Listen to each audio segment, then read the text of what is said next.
بسم اللہ الرحمن الرحیم۔ شروع اللہ کا نام لے کر جو بڑا مہربان نہایت رحم والا ہے۔ میرے لیے پہلے بہت مشکل ہے اس نظام کو لے کر کے چلنا، بڑا مشکل ہوتا ہے کسی کے آگے جا کے جھولی پھیلانا اور اس سے فنڈ مانگنا۔ مجھے بڑی اچھی طرح یاد ہے کہ ایک دفعہ میں ایک شخص کے پاس گیا تھا تو وہ گھومنے والی کرسی پہ بیٹھا تھا اور رخ پھیر کے دوسری جانب کر کے ساتھ والے ساتھی کو کہنے لگا آپ کا کیا حال ہے؟ تو میں وہیں سے اٹھ کر کے آ گیا تھا۔ تو میں نے اپنے طلباء سے کہا تھا کہ بھوک کاٹ لو گے لیکن میں دوبارہ کسی کے پاس کسی کے گھر میں جا کے نہیں مانگنا ہے۔ ہم اتنے پریشان تھے کہ حال دل سوزاں، ان سے بھی کہا کہ جو غم گسار نہ تھے۔ خیر میں نے ایک بات اس کو ضرور کہی تھی، میں نے اس کو یہ کہا تھا کہ میں اللہ کے فضل سے اپنی ذات کے لیے ایک پائی کا بھی روادار نہیں ہوں۔ یہ سوکھا کام نہیں ہے، بڑا مشکل کام ہے۔ میں اس پورے مجمع میں کہہ رہا ہوں، پوری دنیا میں کہتا ہوں کہ کوئی ایک شخص بھی اٹھ کر کے میرا طلب کرنا تو دور کی بات ہے، میرے رویے کا لالچ بھی بتا دے تو میں دین کا کام کرنا چھوڑ دوں گا۔ میرے رویے کا لالچ بھی کوئی بتائے، یہ چھوٹی بات نہیں ہے، بہت بڑی بات ہے۔ میرے والد گرامی نے مجھے جو وصیت کی تھی وہ یہ تھی کہ بیٹے دین کو کاروبار نہیں بنانا، اگر شوق آ جائے دولت جمع کرنے کا، اگر یہ طلب دل میں جاگ جائے تو پھر کاروبار ہی کر لینا۔ آپ کو اللہ نے ہاتھ پاؤں دیے ہیں، کوئی کاروبار کر لینا، دکان پہ بیٹھ کے رزق کما لینا، تو دین کو جو ہے وہ روزی کا اڈا نہیں بنانا۔ تو اللہ کے فضل سے آپ نے میرے رویے سے بھی، میرے طرز زندگی سے بھی یہ بات نہیں دیکھی ہوگی، اور یہ بات کہنا بہت مشکل ہے جب علم کی بولیاں لگ رہی ہوں اور جب 50,000 ہزار روپے کے اندر تقریریں بک رہی ہوں تو ایک بندہ سویر سے لے کے شام تک کالا کالا رسول اللہ کا نغمہ لے کر کے گھومے، تو یہ بہت بڑی سعادت ہے۔ تو میں تو اپنی ذات کے لیے بھی کبھی جو ہے وہ کوئی ہلکا اشارہ بھی کرنا مناسب نہیں سمجھتا ہوں، اور اللہ نے دل کو یہ استغنا کی دولت دی ہے تو میں نے اس کو جو ہے وہ ایک شعر بجوا دیا تھا۔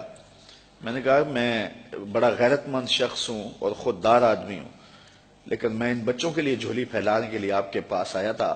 آپ نے جو رویہ میرے ساتھ رکھا، چلو وہ آپ کا انداز ہوگا اور آپ کا بھی شاید قصور نہیں ہے، آپ ایک آنکھ سے سب کو دیکھنے کے عادی ہوں گے۔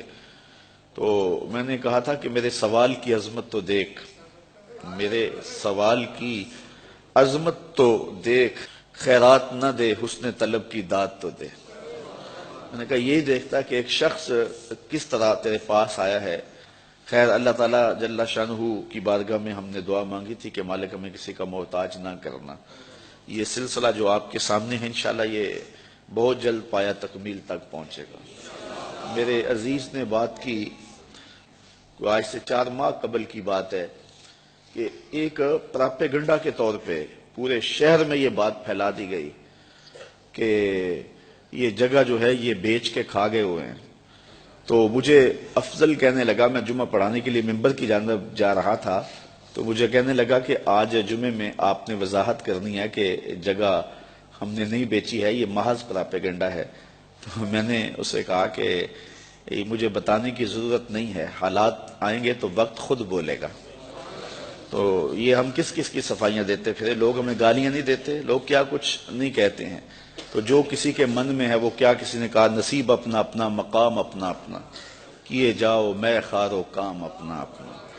اب تو لوگوں کا محبوب مشغلہ بن گیا ہے ہمیں چھیڑنا، ہمیں تکلیف دینا، ہمیں اذیت پہنچانا۔ یہ آپ کے شہر میں ایک شخص آ کر کے بڑی لمبی زبان سے یہ بات کر کے گیا ہے کہ رضا ثاقب نے تو دین کی لوٹ سے لگا دی ہوئی ہے، اور وہ دہائی دیتا پھرتا ہے کہ پانڈے کلی کرا لو، مفت تقریراں کروا لو۔ اس نے تو دین کے وقار کو مجروح کر دیا ہے۔ یہ دیکھو بت کہیں ہمیں کافر خدا کی مرضی۔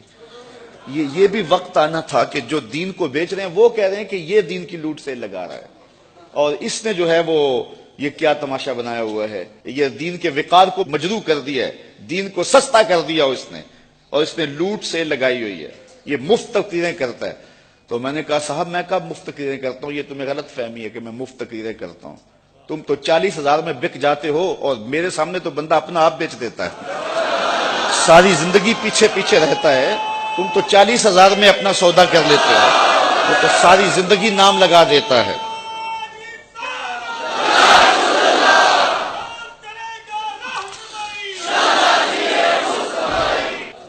میں نے کہا تم تو 40,000 میں بکتے ہو, لیکن لوگ جانیں بھی دے دیتے ہیں اور کہتے ہیں یہ ابھی بیانہ ہے, ابھی قیمت تو باقی ہے.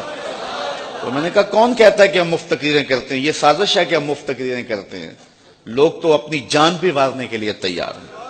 یہ رات بھی لوگ موجود تھے, عصر کے بعد بھی تھے, سحری کے دم بھی تھے. اس وقت آج بھی ابھی تک بیٹھے کون آتا ہے؟ کس کے پاس وقت ہے؟ کیا عمرے کے ٹکٹ رکھے جاتے ہیں کہ لوگ جمع ہو جائیں, کیسی کیسی سریلے آوازیں لگائی جاتی ہیں لوگ جمع ہوں. یہ میرے پاس کیا ہے؟ لفظ بھی ٹوٹے ہوئے, لہجہ بھی سلامت نہیں ہے. لیکن یہ طلبہ ہیں تو کھچے چلے آ رہے ہیں, کہاں کہاں سے آ رہے ہیں. محبت کرنے والے ہیں کہ سب کچھ نچھاور کر رہے ہیں. جو شخص آگے سے جواب نہ دے تو لوگ سمجھتے ہیں کہ اسی کو مارو اور اسی کی تذلیل کرو. اور دوسری بات یہ ہے کہ جب کام ہوتا ہے تو مخالفت بھی ہوتی ہے. یہ 108 بچے فارغ ہو رہے ہیں, اصل مخالفت تو اب شروع ہوگی. تو مجھے ایک صاحب ذمہ دار ہیں, بزرگ ہیں, تو وہ کہنے لگے کہ کچھ لوگوں کے کنایتم جو ہے وہ ذکر کرنے کے بعد کہ یہ سارے لوگ آپ کی مخالفت کرتے ہیں, آپ کا مقابلہ کر رہے ہیں.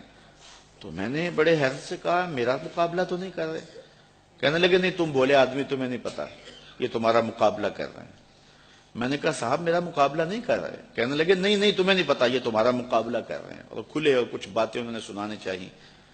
میں نے کہا کیسے مقابلہ کرتے ہیں؟ میں ایک مہینے میں 70 درس دیتا ہوں, اگر یہ 71 دے تو مقابلہ ہونا.